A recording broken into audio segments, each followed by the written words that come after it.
ಯಾವುದೇ ಆದ್ರೂ ಒಂದು ಉದ್ಧಾರ ಆಗ್ತಿದ್ಯಾ?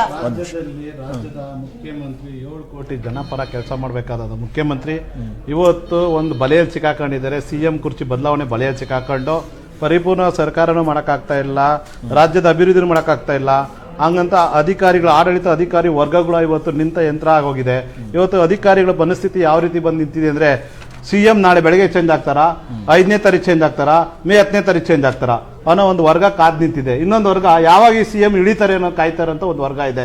ಇವತ್ತು ಡಿ.ಕೆ. ಶಿವಕುಮಾರ್ ಮಾಡಿರೋಂಥ ಫೈಲ್ಗಳಾಗಲಿ ಅನುಮೋದನೆಗಳಾಗಲಿ ಯಾವುದೇ ಒಂದು ಜಾರಿ ತಂದ್ರೂ ರಾಜ್ಯದ ಮುಖ್ಯಮಂತ್ರಿಗಳಿಂದ ಅಧಿಕಾರಿ ವರ್ಗಗಳು ಯಾವುದೇ ಫೈಲ್ಗಳು ಸೈನ್ ಮಾಡ್ತಾ ಇಲ್ಲ, ಮೂವ್ ಆಗ್ತಾ ಇಲ್ಲ.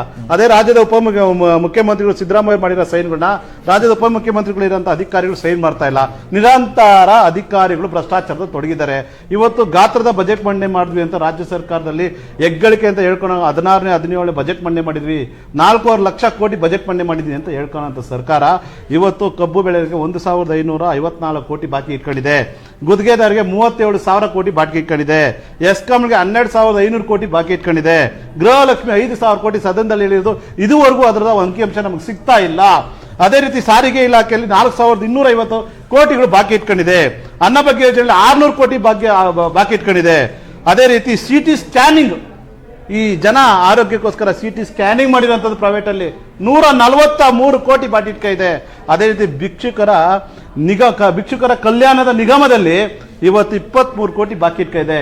ಈ ಬಿಸಿ ಊಟ ಯೋಜನೆಯಲ್ಲಿ ಮಕ್ಕಳಿಗೆ 2 ರೂಪಾಯಿ 3 ರೂಪಾಯಿ ಕೊಡ್ತಾ ಇದ್ರು. ಇವತ್ತು 10 ಜನ ಮಕ್ಕಳಿಗೆ 5 ರೂಪಾಯಿ ಕೊಡ್ತಾರೆ. ಒಂದು ಮಗುವಿಗೆ 50 ಪೈಸದಲ್ಲಿ ಏನ್ ಬರ್ತಾ ಇದೆ? ವಾರಕ್ಕೆ 6-7 ಮೊಟ್ಟೆ ಕೊಡ್ತಾ ಇದ್ರು. ಆ ಮೊಟ್ಟೆಯಲ್ಲಿ ಇವತ್ತು 4 ಮೊಟ್ಟೆ ಕೊಡ್ತಾ ಇದ್ರೆ ಮೊಟ್ಟೆ ರೇಟ್ ಜಾಸ್ತಿ ಆಗಿದೆ.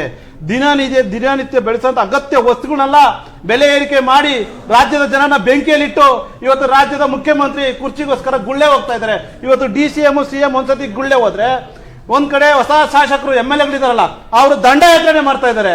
ಅವರು ದಂಡಯಾತ್ರೆ ಮಾಡ್ತಾ ಇದ್ರೆ ಇದ್ ಕಡೆ ಏನು ಸಚಿವ ಸ್ಥಾನಕ್ಕೆ ಹೊಸ ಇವತ್ತು ಒಂದು ಸಚಿವ ಸಂಪುಟ ವಿಸ್ತರಣೆ ಮಾಡ್ಬೇಕಂತೇಳಿ ಅಲ್ಲಿ ವಲಸೆ ಹೋಗ್ತಾ ಇದ್ದಾರೆ. ಇವಾಗ ಆ ಸಚಿವರು ವಲಸೆ ಅಂತಂದ್ರೆ ಏನು, ಇರೋ ಸಚಿವರು ತೆಗೆದು ಹೊಸ ಸಚಿವರು ಕೊಡ್ಬೇಕಂತೇಳಿ ಈ ರಾಜ್ಯದಿಂದ ವಲಸೆ ಹೋಗಿ ಡೆಲ್ಲಿಯಲ್ಲಿ ಬಿಡಾರ ಹೋಗ್ತಾ ಇದ್ದಾರೆ. ಈ ನಾಚಿಕೆಟ್ಟ ಸರ್ಕಾರ, ಜನ ವಿರೋಧಿ ಸರ್ಕಾರ, ಗ್ಯಾರಂಟಿಗಳನ್ನ ಪರಿಪೂರ್ಣ ಮಾಡಕ ಅಸಹಾಯಕತೆ ಸರ್ಕಾರ ಇವತ್ತು ಕುರ್ಚಿ ಕಾದಾಟದಲ್ಲಿ ಸಚಿವರುಗಳನ್ನೆಲ್ಲ ಇಳಿಸ್ಬೇಕು, ಹೊಸ ಸಚಿವರು ತರಬೇಕಂತ ಒಂದ್ ಕಡೆ, ಹೊಸ ಶಾಸಕರು ಫಸ್ಟ್ ಟೈಮ್ ನಮ್ಮ ಸಚಿವರು ಮಾಡಂತ ಕೂಗಾಟ, ಮತ್ತೆ ಇವ್ರದೇ ಪಕ್ಷದ ಕಾಂಗ್ರೆಸ್ ಸರ್ಕಾರದ ಶಾಸಕರು ಕೊಡ್ತಾರಂತ ಹೇಳಿಕೆಗಳು ಇವತ್ತು ಹೈಕಮಾಂಡ್ ಹೇಳ್ತಾ ಇದೆ. ಯಾವ ಶಾಸಕರು ಮಾತಾಡ್ಬೇಡಿ ಅಂತಾರೆ. ಇವತ್ತು ಇಲ್ಲೇನೋ ಕುರ್ಚಿ ಸಮಸ್ಯೆ ಇಲ್ಲ ಅಂತಂದಿದ್ರೆ ಈ ಡಿಬೇಟೇ ಮಾಡ್ತಾ ಇಲ್ಲ. KN ರಾಜಣ್ಣ ಅವರು CM ಪರ ಮಾತಾಡಿದ ತಕ್ಷಣ ಅವ್ರನ್ನ ತೆಗೆದಾಕಿದ್ರು, ಕಿತ್ತಾಕ್ಬಿಟ್ರು ಅವರು.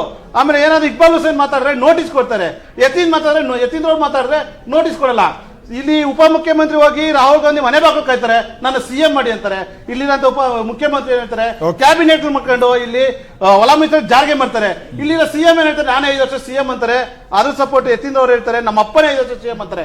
ಒಂದು ಪಕ್ಷ ಒಂದು ಕಾಲದಲ್ಲಿ ಏನಾದ್ರು ನಮ್ಮಪ್ಪ ಅವರೇ CM ಇಂದ ಹೇಳಿದ್ರೆ ನೆಕ್ಸ್ಟ್ CM ದಲಿತ CM ಆಗ್ಬೇಕಂತ ಹೇಳಿ ಇವರೇ ಅಲ್ಲಿ ವ್ಯವಸ್ಥಿತವಾಗಿ ಇವತ್ತು ಅಲ್ಲಿ ಒಂದು ರಾಜ್ಯದ ಒಂದು ಸರ್ಕಾರ ಅಂದ್ರೆ ಕಾಂಗ್ರೆಸ್ ಸರ್ಕಾರ ಇದು. ಹನುಮೇಶ್ ಅವರೇ, ಒಂದ್ ಕಡೆ